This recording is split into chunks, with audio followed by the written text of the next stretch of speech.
Yo, what is going on, my husbandos and waifus? My name is HERMSAUR. Welcome to another live reaction review of Assassin's Pride. If you guys are excited, make sure you guys go and drop a like for me because that helps me a lot. Subscribe, and don't forget to click that notification bell, my boys. Yo, in the last episode of Assassin's Pride, we got some heavy development in terms of Kufa being a goddamn vampire. Not only is he an ass in, he is a vampire. Not only does he like the ass, but he like to suck. Wait, anyways guys, let's hop into this episode. Who is this small girl? Is that Ellie? Oh shit. It's like a raccoon dog looking, I don't even know what that is. Oh shit. I'm assuming that's Meda. She fucking bodied that thing as a child with a wooden thing, a wooden stick. That's how close they are, but I hate how separated they become because she never awakened the mana and then everyone was being mean to Meda and, well, you know, it's not fair. But now, like, maybe their friendships forever now.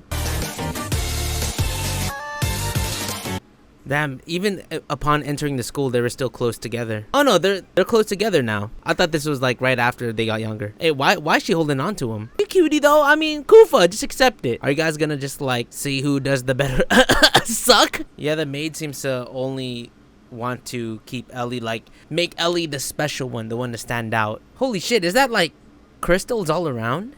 Wait, how come they can't fight on the same team? Ew, what's her name? Vagina? Oh damn, look at grandma. Luma Lumiere. Oh wow, that makes it hella crazy then if they have no contact from the outside world. So it's another school that's coming in that they're competing against. Wait, who is it? Really? So that's the squad? There might be some slimy shit that happened for them to get through. There might be someone working in the back to like kill these two. Hold on, I need to read that again. The trial is a Robin battle royale between groups of 3 students, each led by a cadet. Each student will have a medal like this pinned to their chest. It looks like glass almost, like a glass rose, but I guess it's a metal rose. And the team that captures the most of them within the time limit will be declared the winner. So technically, even though if their medal is captured, they could probably capture it back as long as there's still time on the clock.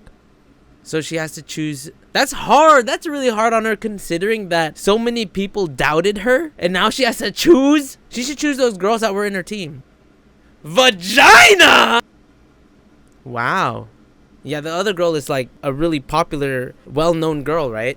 It's like a snow globe. Yeah, see, like now she's gonna be dealing with everyone talking behind her back, like why is she chosen? She's incompetent, blah blah blah. But she hella held her own against Vagina that one fight. But it's interesting to see that Vagina ended up joining her squad. So right here it says there's got to be some kind of ploy at work, and I feel like there is, but against Meda. I don't know. I just feel like it, and they're blaming her for it. They're these fucking dude. I hate kids, dude.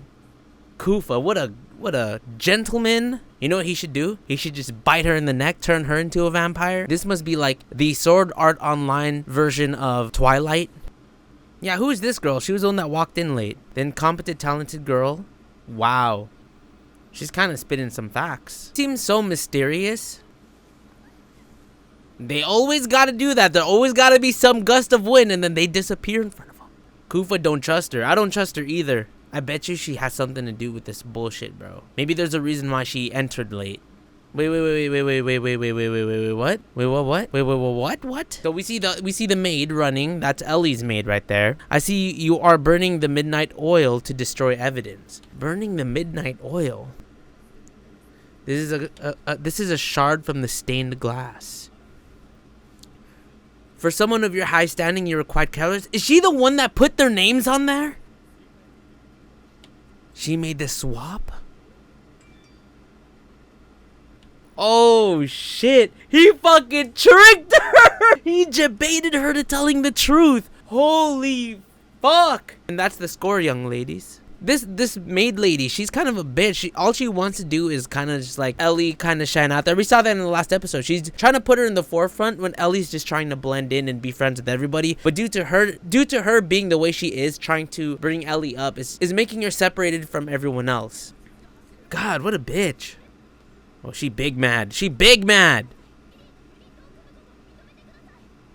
So that's why they can't form a unit, because of that goddamn maid, Miss Othello or whatever the fuck her name is. Boss up, Ellie. Ellie's strong in terms of her mana, but then she's not strong emotionally. And compared to Meda, where she is like strong emotionally because she's been through so much shit without mana. Wait a second. Wait a second. Wait. Why does it look bigger here than when she's like in her dress? Do they like, because I was wondering about that. Have you guys been wondering about that? I feel like the no board, no lord rule was like very high here, but maybe they're just like kind of like suppressing it maybe, because it looked different in here. What is, oh no, it's this guy. Bring me the blood of Melita Angel. Oh shit, Kufa versus this, I don't know, Shota or what is it? I like how he talks with like a card with fire. Oh shit, does he also have vampire powers? I'm filled with excitement. Oh my god, I love how he has time to fucking throw a flaming card at him with words. Oh, that's a girl? Oh shit, I thought it was a dude. 3 weapons. 4 weapons. Is that girl perhaps the one? The one for what? Her class is clown. Oh, this is the first time we're actually seeing the different types of classes. Fencer, gladiator, samurai, maiden, gunner, wizard, cleric. Oh, so he can imitate all of those classes, but he probably can't perfect them. Okay, so that's what she wants. She wants to be teamed up with Melita, but then Melita doesn't want that to be the case. She wants to win on her own terms. I could see the conflict right here. They both want the same thing, but they're both going it at different angles. Like Melita actually wants her to try her best so she could prove that she's stronger, or that she can at least keep up with her. But Ellie feels like she can't. Oh wow.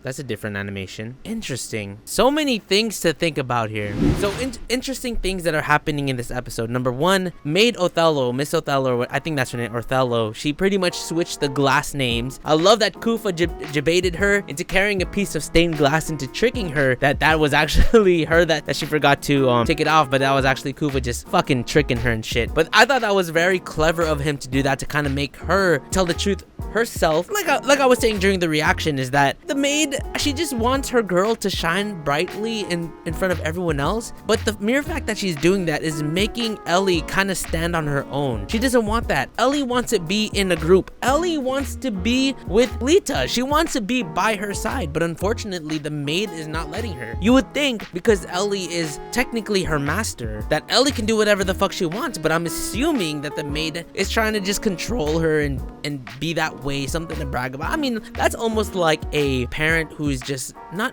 over nurturing. I don't know what the exact term of it is, but a parent not only being overprotective, but just telling the child what they need to do without giving a child any choice to make. And Ellie is being nurtured in a way that she isn't allowed to make any of the decisions herself. That's why she's not able to make a team with Melita or Lita. I'm gonna just call her Lita. It's easier for me to call it. But Lita, she's unable to do it because the maid said so. But honestly, Ellie should just do whatever the fuck she wants. That's why the glass was changed into Melita's name, so that way they won't be able to form a team together. That shit is honestly fucked up. That was fucked up that she did that. And even now here, what we were seeing at the very end is that Ellie wants to form a team with Lita, but unfortunately the only way to do it is if Lita defeats her. So unfortunately Ellie is willing to lose the match purposely so that she can work with Lita, but Lita wants to prove herself just off of pure strength, that she can either keep up with Ellie or she can defeat her. It goes like they want the same thing, but then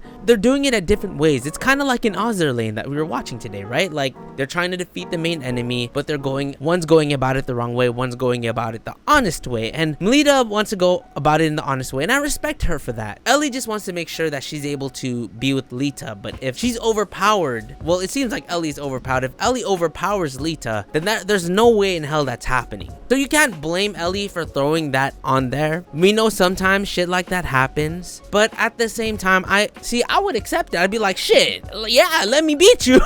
But I know that Lita wants to prove herself, and this is her way of proving herself, because she's been called incompetent this whole time. She's been constantly questioned as being someone who can do something. She just recently got her mana. The fact that she's always being doubted, she wants to prove herself, and this is that moment. Unfortunately, it was because of the maid doing that bullshit, but I feel like I feel her. I feel like I can't blame her for wanting to prove her own strength that way. Real interesting is that Vagina has joined her team. What? what? And also that famous girl. She was like briefly explained. There was so much text to dialogue that I wasn't able to go about it. Yeah, this girl Shenfa, right? Shenfa ends up joining. She ends up working with Melita Angel, but she seems like a nice person though. At least that's what I think.